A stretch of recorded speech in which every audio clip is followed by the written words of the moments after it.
In our first story, former Deputy Governor of the Bank of Ghana, Emmanuel Esiedu Mante, says Ghanaians have a lot to be excited about, with the quality of some of the appointees being speculated to take charge of Ghana's economy under the incoming Akufo-Addo administration.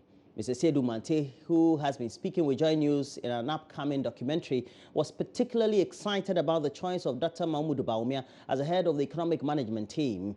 He says his work rate and astuteness whilst at the Bank of Ghana is a very valuable asset that would also make a huge difference in his new role. He had both banking and he had economics, so he fitted in very well at the research department. So my contact with him was when I became deputy governor. The research department prepares reports on economy, and then they feed the governors with the reports. And you ask him to do something, and then the next moment he delivers. He has his own typewriter, computer, so he doesn't even rely on a typist to type for him. He does his own work.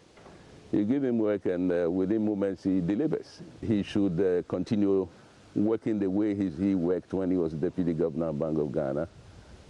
His work rate, like I said, is exemplary. And his working relationship also is very good. He gets along with people very well. And I never saw him frown, he was always smiling, even in difficult circumstances. So being at that level at the Bank of Ghana, there's a lot of pressure on you. The pressure from the World Bank, from the IMF, from your own constituents, the staff. And we belong to other agencies like WAMI and other West African bodies. And then your own family at home, so the pressures come from everywhere. But you never see him frown, he was always smiling, withstanding all the pressures, And I'll encourage him to continue doing that. As the vice president, I'm sure he will be in charge of the economic management team. And his knowledge at the Bank of Ghana and any subject matter of economics will be of great help to this nation. It took us, some of us, about 30 years to get to where we got. It took him only six years to get there. So you can see how sharp he is. I think we're blessed to have him as a vice president, because with him managing the economy, this economy should turn around. I expect to see that in the next 2-3 years. And people out there, people's expectations are very high because of the promises made. But it takes time to turn an economy around. And my belief and my hope is that within the next 2-3 years, we should see something positive happening. And you should know that we're going to have the inauguration or swearing in of Nana Addo Dankwa Akufo-Addo, who is a president-elect as president, and his vice subsequently. And that will be taking place live here on this very channel at the Independence Square here in Accra. It will be live also here on Saturday. But please be on the lookout for the full documentary on the president-elect Nana Addo Dankwa Akufo-Addo, as well as his vice, Dr. Mahmoud Bawumia, here on Joy News on Multi TV. The broadcast dates will soon be advertised. Of course, it will be before the main ceremony at the Independence Square, which already we can report that work is already underway there, where President-elect Nana Addo Dankwa Akufo-Addo will be sworn in as the next president of the Republic of Ghana. The event, which comes off this Saturday, will see a smooth transition of power from the John Mahama administration to the incoming Akufo-Addo government. Joy News' Hannah Odame was there to find out how work have so far been going on with preparatory activities.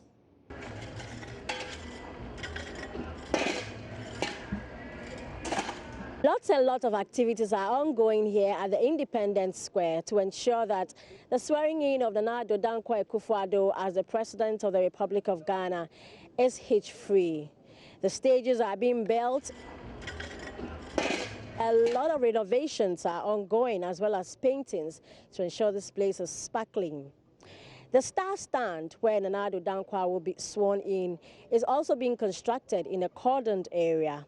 One thing that's going on here is a lot of cleaning, and one group that has taken upon itself to ensure this place is clean is V16, a core group in the MPP who have come here to clean the place of all the mess and rubbish.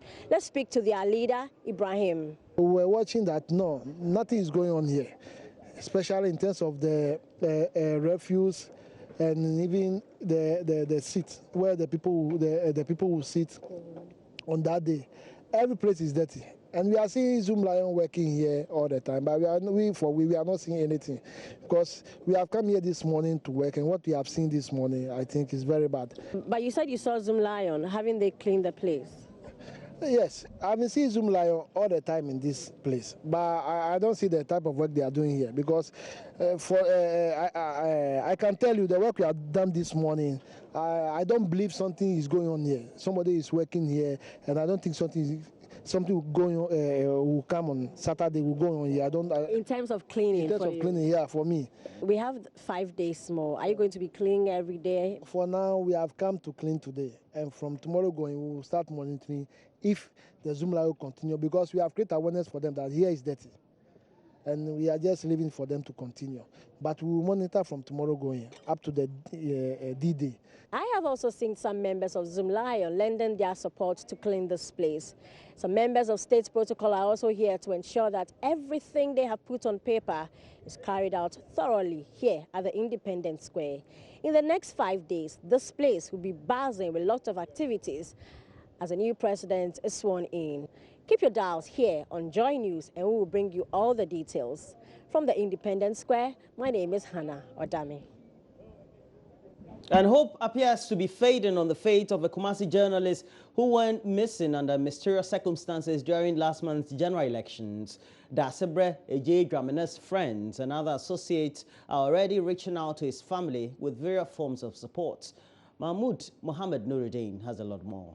Newscaster and talk show host of Kumasi-based Ash FM, Ejay Dramina, member of the Adventists in Media, has been missing since December 7. Wednesday, January 4, 2017 will be exactly 4 weeks since Dasibre disappeared. He was scheduled to cover the polls for his station in the Bekwai constituency after supposedly voting in his hometown at Tremade. After a couple of updates on air, his 2 phone lines became unreachable. Station sources suggest he had confided in 2 unidentified persons he would go on a 2-week break after the election, during which he will turn off phones. Police have mounted a search for him with 32,000 Ghana cedis reward for information leading to his whereabouts. In the midst of the uncertainty, individuals and groups are showing compassion to the family. The latest is the Adventists in Media Ghana, of which Dasibre is a member. The group donated an unspecified amount of money to support the upkeep of Dasibre's children. President of the SAM, Edu Jemfi Yeboah, says members hope their colleague will eventually be found. Mother of Dasibre, 72-year-old Amatiwa, cannot hold her tears back.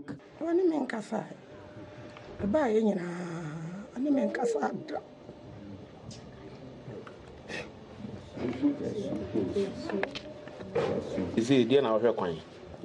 I'm sure the American answer me who me PCM. What I would maybe I wish be a woman there. His son, Eugene Dramina, speaks in despair. Saying yet, maybe saying no me nipa, maybe American be uncle baby. And Nina answer or Munina Ghana for ne, or be over Betty, Sassy maybe I didn't pay over time.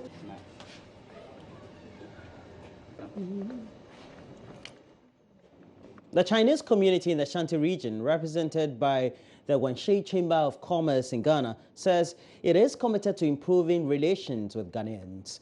Members are also using charity work to achieve this objective and allay worries about their activities across the country, especially concerning illegal small-scale mining, and the Kumasi Children's Home is the latest to benefit from such a gesture.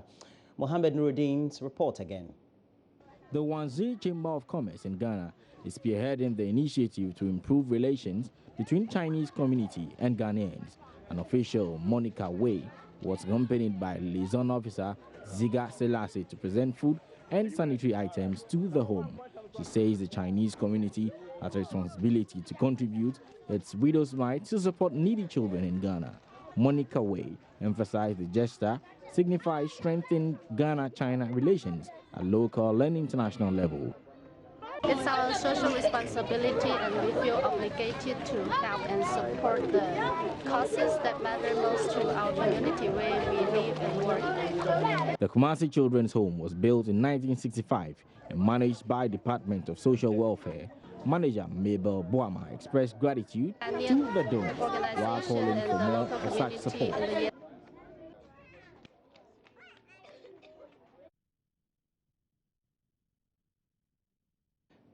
And that's it for the news. We have a lot more news updates, and we'll be doing that with the newspapers we have in the studio and a lot more of the updates on the various online portals. We'll go to myjoyonline.com, City FM, and we'll go to the Africa page of the BBC. We'll do all that. But please don't forget we have our AM show Money Moment, in which we have a box just representing how we can all as a people improve on our financial literacy by saving a lot more. We'll do all that very soon.